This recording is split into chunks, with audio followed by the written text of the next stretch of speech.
which toll-free helpline now, at the moment, can translate into some other languages. Like we have persons within the contact center who can speak to you not only in English, because you may be knowing another language, but then you want to work with the URA or speak to the URA.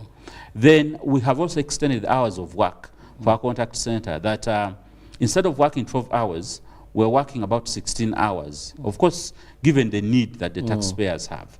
And this contact center is available. The services within the contact center are actually available to all Ugandans. Now, within our transformation journey, we are launching the new web portal, website. You know, URA website is a transaction site. You can use it for checking, accessing information, but you can also use it to transact. You see things like e-freeze, those products can be transacted using the web portal. So we are unveiling the new web portal on the 13th of October. So it is one of the products that we have under our IT services. And we have within the contact center, you are able to have a number of channels. Like someone will call and they're requesting for information, maybe related to domestic taxes. You instantly get to the person who is technical in that field, and they will assist you. Someone will want to know about customs. Someone will want to know about jobs. Does URA have jobs?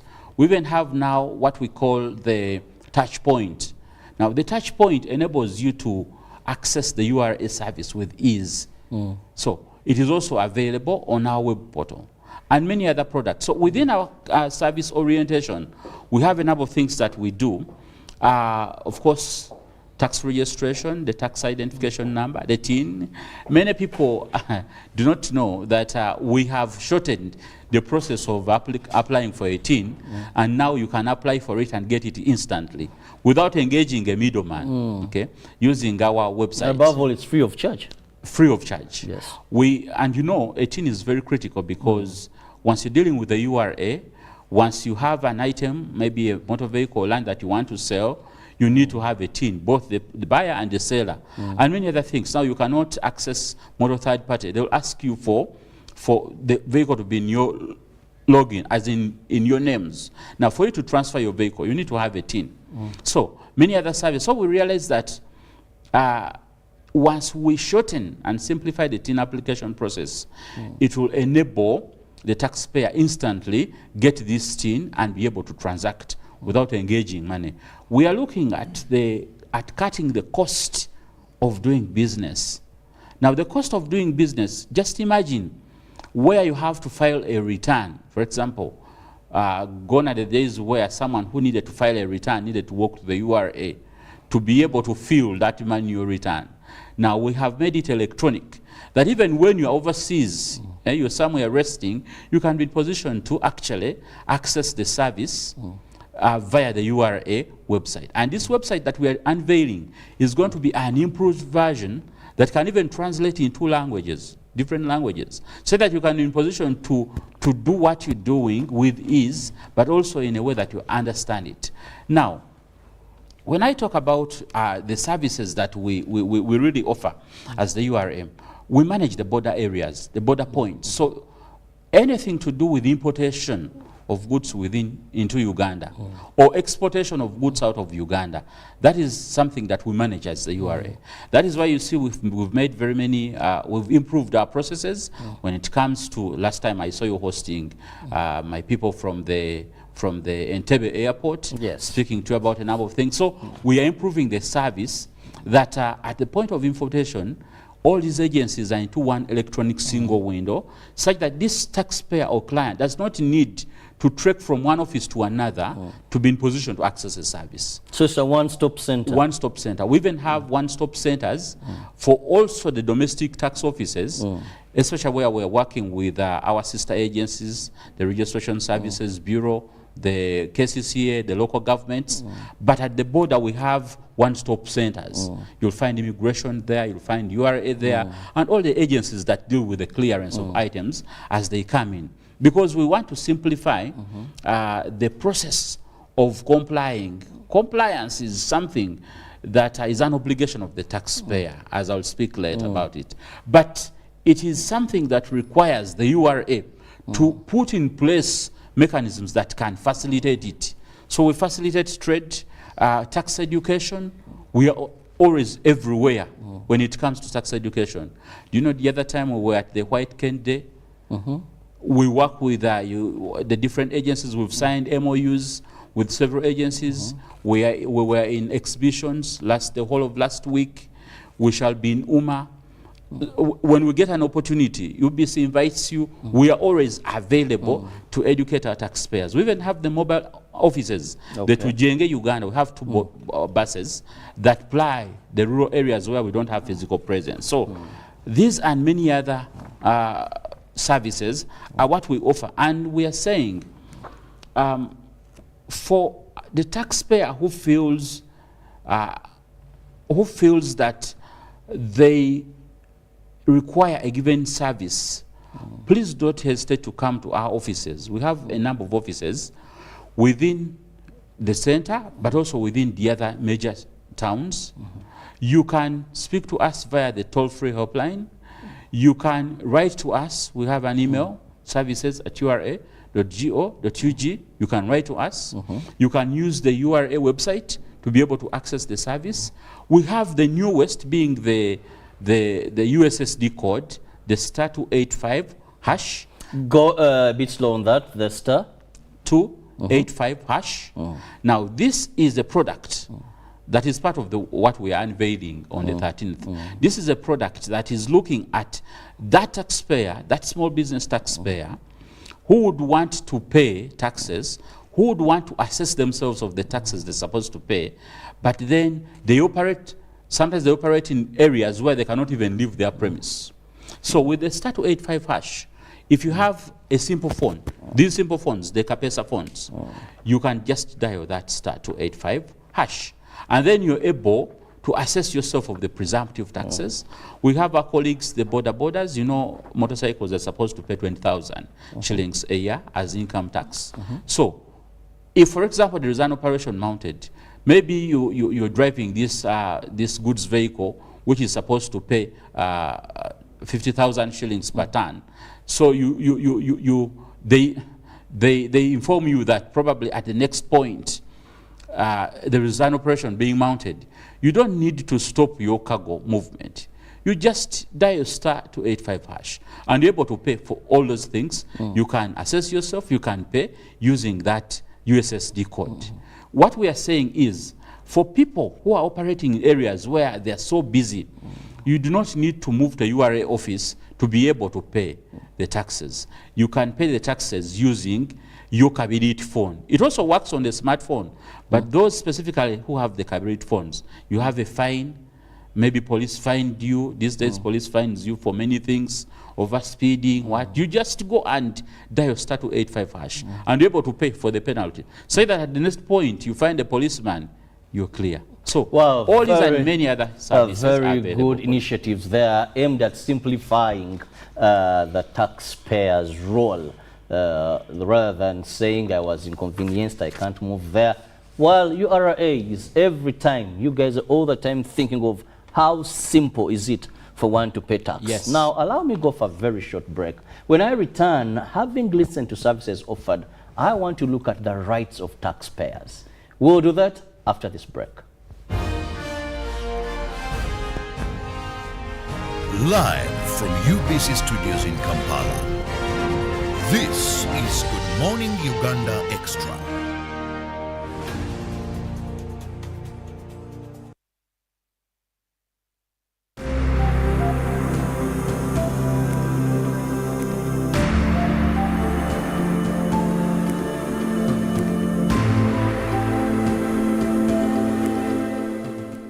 There's also another program, which is the Uganda Women Entrepreneurship Program, WEP, where we have dispersed the funds to the women groups, and of which recovery for the WEP program is around 52%.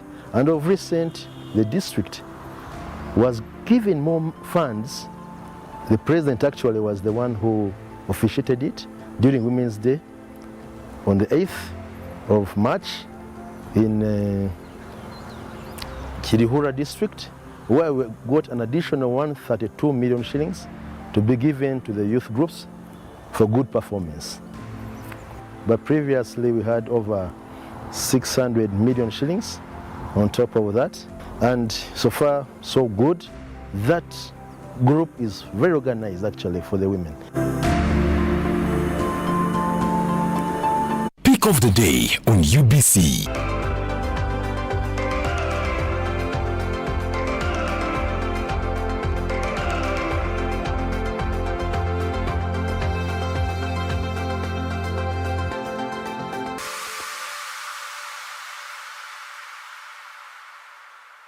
Was brought to you by MTN Momo Pay is the easy way to pay. Dial *165*3# or use the MTN Momo app. You don't need cash. MTN Momo Pay is safe and free.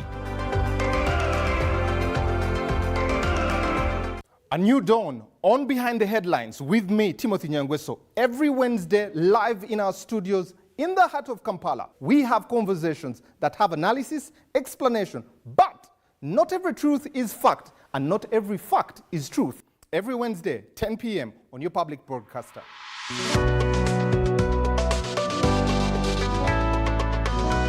All on your public broadcaster, UBC. Live from UBC Studios in Kampala. This is Good Morning Uganda Extra.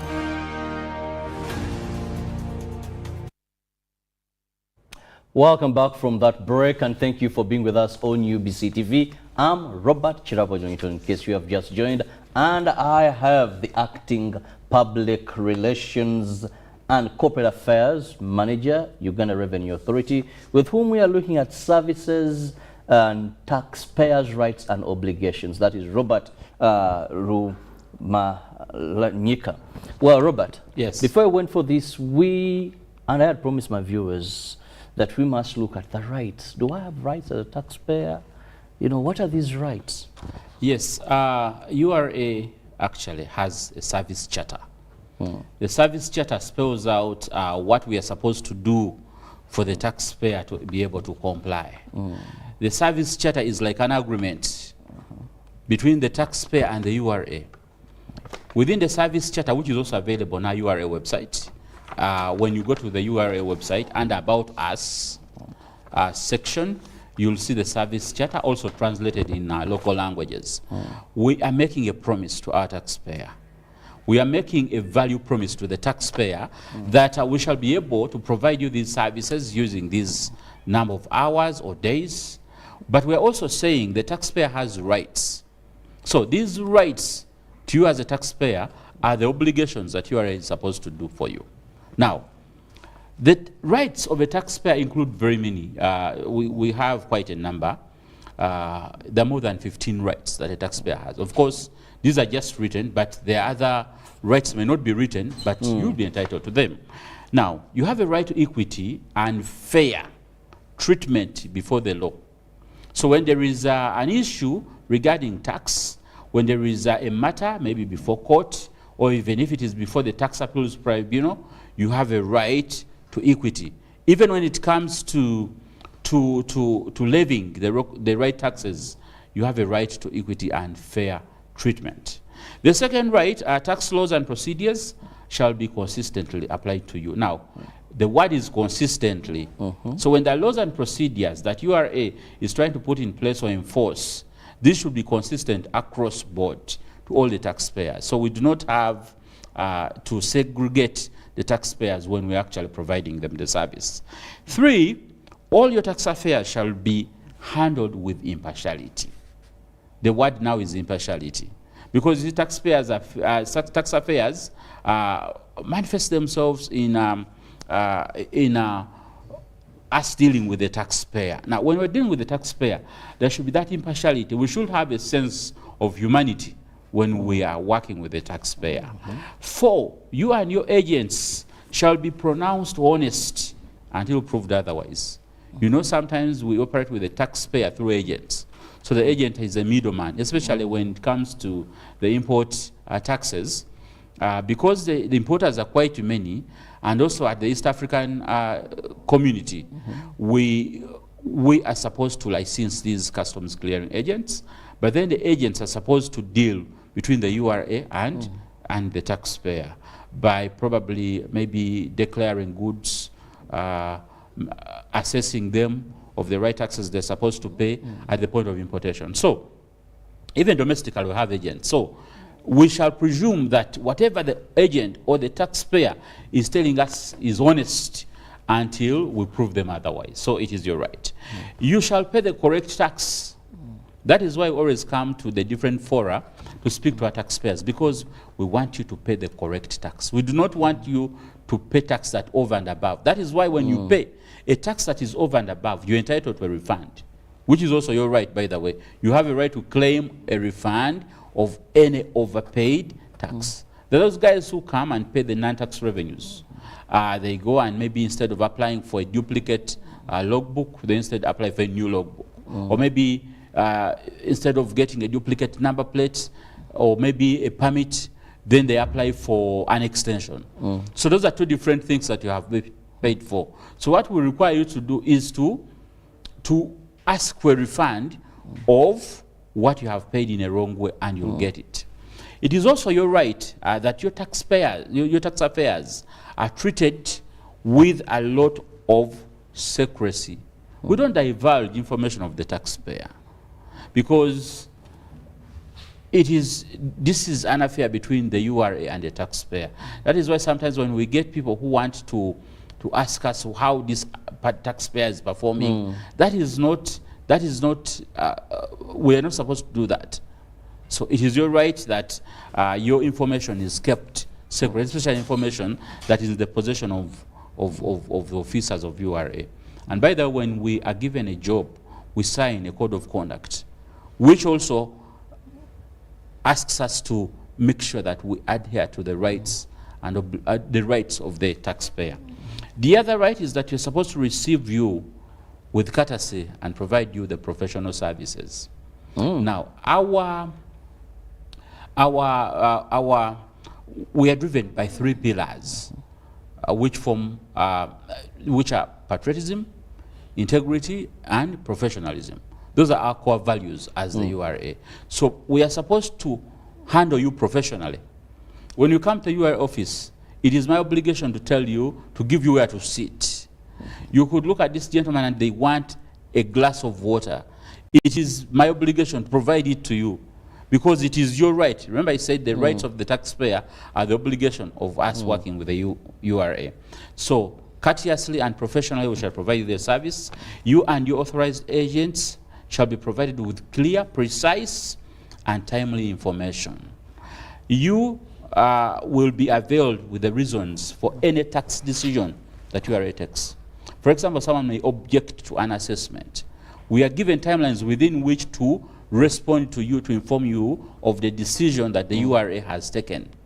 Some may want a private ruling for certain issues. So we are under obligation to provide you with that.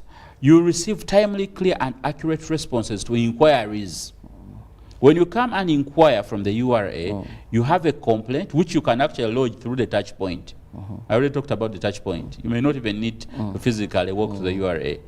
We shall ensure that we provide you with a clear response. The past, all of them are geared towards educating you. You shall be given prior notice before we come to your premise, especially when you're going to do audits. Your account shall be promptly updated for the taxes paid and many others that you can actually find out when you log to our website under About Us, where we have the client service charter. Now I want to quickly move into, I've known my rights, but what are the consequences if I am non-compliant in the areas mentioned? We can utilize third-party information to actually register a taxpayer. We get to know Chirabo has houses in Machinde, but he's not declaring them to the URA for tax purposes. We shall forcibly amend the registration to include the rental houses. The other thing that we shall do is interest and penalties. The beauty about the situation now is that government waived penalty and interest for taxes accruing up to the 30th of June 2023. So if you have taxes accruing up to that date. But then the accumulated interest and penalties, please just walk to a URA office, you pay the principal tax, we shall waive the interest and penalty. That is by law until 31st December. Now, interest and penalties are things, you know, tax when it becomes due, it becomes a debt to government. So anytime you, outstanding time that you have not paid this tax, it attracts interest. So this interest and penalty is another cost, a consequence. Estimated assessments. We have our colleagues who operate, and because we are operating a self-assessment regime, we're supposed to assess yourself and tell us what to pay. When you don't do it, the law allows us to issue you with estimated assessment. So it is also a cost. Service applications, for example, transfer of land, because when you do not pay, we're also not very quick to give you the service. You see, like guys who want to obtain a tax clearance certificate, it is one thing that we provide you with, especially when you're bidding in government entities. But when you're not good at paying, we shall not give you the TCC in time. We shall require you to first do certain things for you to get the TCC. And remember, you have bidding time. So it means that it is a cost and a consequence. And maybe lastly, delayed clearance of goods, especially where we are doubtful of the information you're providing.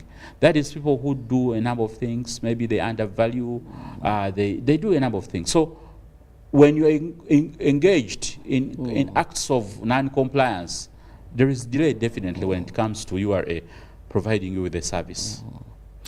Now, I must let you move out of here because, of course, programming has to continue. But before I let you go, how can a taxpayer obtain more information regarding URA?